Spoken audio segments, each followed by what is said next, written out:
Halo saudara semua, perkenalkan nama saya Aprilia Patikloi. Saya mahasiswa dari Universitas Kristen Indonesia Maluku, Fakultas Kesehatan, Program Studi Ilmu Keperawatan.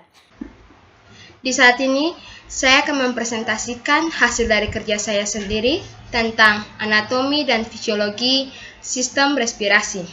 Dosen pengampu, Ibu Grace Wakano, SKF, MKF. Ya, berikutnya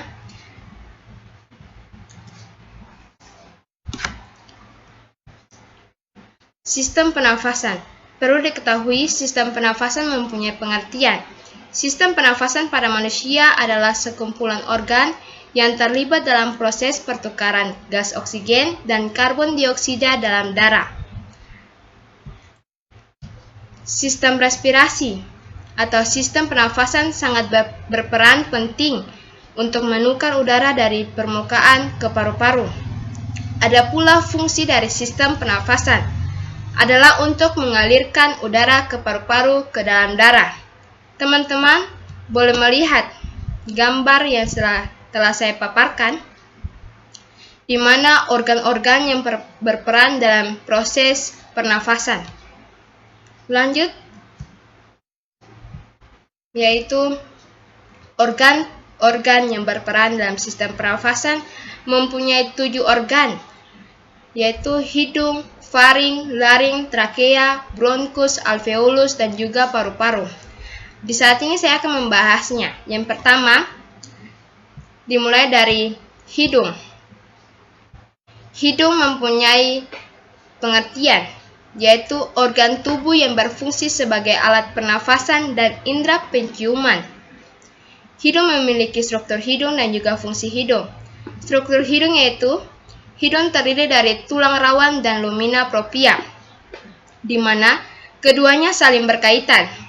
Bagian-bagian hidung adalah batang hidung, cuping hidung, sepum nasi, dan juga kafum nasi. Sedangkan fungsi dari hidung, yaitu yang pertama, menghangatkan udara yang masuk, kedua, melembabkan udara, ketiga, menyaring kotoran, dan yang keempat, melakukan penciuman. Kita lanjut pada organ yang berikutnya, yaitu faring. Faring atau nama lainnya tekak adalah saluran otot selaput yang tegak lurus antara basis kani dan vertebrate cervicalis 4. Faring terdiri atas 3 bagian, yaitu nasofaring, orofaring, dan laringofaring. Nasofaring menerima udara yang masuk dari hidung, sedangkan orofaring menerima udara dari nasofaring dan makanan dari rongga mulut, dan yang laringofaring menyalurkan makanan ke kerongkongan dan udara ke laring. Berikutnya, yaitu laring. Laring atau pangkal tenggorok merupakan jalinan tulang awan yang dilengkapi dengan otot, membran, jaringan ikat, dan ligamentum. Laring memiliki struktur, yaitu pertama, kartilago tiroidea, kartilago cricoidea, kartilago arytenoidea, dan oscoid dan cartilaginous. Kemudian, fungsi dari laring yaitu dalam vokalisasi manusia. Teman-teman boleh mengetahui pengertian dari vokalisasi. Vokalisasi adalah berbicara yang melibatkan sistem respirasi. Kemudian organ berikutnya yaitu trakea. Trakea atau batang tenggorok adalah tabung seperti pipa dan berbentuk menyerupai huruf C. Trakea dibentuk oleh tulang-tulang rawan yang disempurnakan oleh selaput. Trakea mempunyai 4 lapisan. Yang pertama, mukosa, submukosa, tulang rawan hialin, dan adventitia. Yang pertama, mukosa. Mukosa merupakan lisan terdalam dalam trakea. Kedua, submukosa merupakan lapisan jaringan ikat areolar yang mengelilingi mukosa. Dan yang ketiga, tulang rawan hialin, di mana 16-20 cincin tulang rawan hialin berbentuk C membungkus sekitar submukosa tersebut. Dan yang keempat, adventitia, merupakan lapisan terluar dari trakea. Kita lanjut, yaitu lanjutan dari trakea. Struktur trakea. Pada bagian dalam trakea memiliki septum yang disebut carina, terletak agak ke kiri dari bidang median. Fungsi dari trakea. Trakea memiliki bagian yang mampu merubah menjadi elastis ketika terjadi proses menelan, sehingga akan membuka makanan akan masuk ke dalam lambung. Berikutnya yaitu organ bronkus. Bronkus atau cabang tenggorok merupakan lanjutan dari trakea. Bronkus memiliki struktur yang sama dengan trakea dan dilapisi oleh sejenis sel yang sama dengan trakea dan berjalan ke bawah menuju paru-paru. Bronkus terdiri dari dua bagian, yaitu bronchus principalis dextra dan bronchus principalis sinistra. Di mana bronchus principalis dextra, yaitu bronkus ini pada saat masuk ke hilus bercabang menjadi tiga, yaitu bronchus lobaris medius, bronchus lobaris inferior, dan bronchus lobaris superior. Sedangkan bronchus principalis sinistra, bronkus ini lebih kecil, lebih sempit, serta lebih panjang dari bronchus principalis dextra.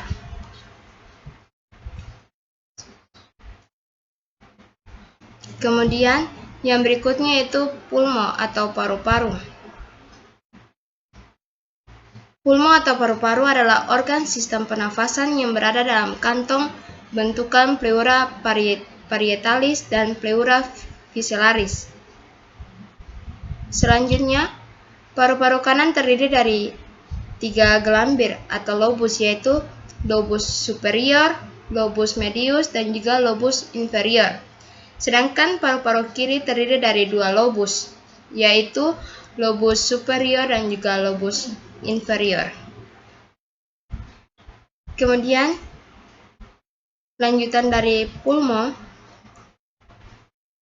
paru-paru diselimuti oleh suatu selaput paru-paru yang disebut pleura. Pleura adalah membran seorsa yang halus dan membentuk suatu kantong. Pleura terdiri dari 2 lapisan, yaitu lapisan permukaan atau parietalis dan lapisan dalam pleura yaitu visceralis. Lapisan permukaan parietalis yakni lapisan yang langsung berhubungan dengan paru-paru dan memisahkan lobus dengan paru-paru. Kemudian lapisan dalam pleura visceralis, yakni pleura yang berhubungan dengan fascia endotorasik, yaitu permukaan dalam dari dinding toraks. Organ selanjutnya yaitu alveolus. Alveolus yaitu tempat pertukaran gas asinus, terdiri dari bronchiolus dan respiratorius, yang terkadang memiliki kantong udara kecil atau alveoli pada dindingnya. Ductus alveolaris seluruhnya dibatasi oleh alveolis, dan saccus alveolaris terminalis merupakan akhir paru-paru asinus atau kadang disebut lobulus primer, memiliki tangan kira-kira 0,5 sampai 1,0 cm. Slide berikutnya yaitu membahas tentang proses pernafasan. Urutan saluran pernafasan berawal dari rongga hidung, kemudian dilanjutkan kepada faring, faring ke laring, laring ke trakea, trakea ke bronkus, bronkus ke alveolus, dan terakhir pada paru-paru. Berikutnya yaitu fungsi pernafasan. Fungsi dari sistem pernafasan adalah untuk mengalirkan udara ke paru-paru. Oksigen dari udara berdifusi dari paru-paru ke dalam darah, sedangkan karbon dioksida berdifusi dari dalam ke paru-paru.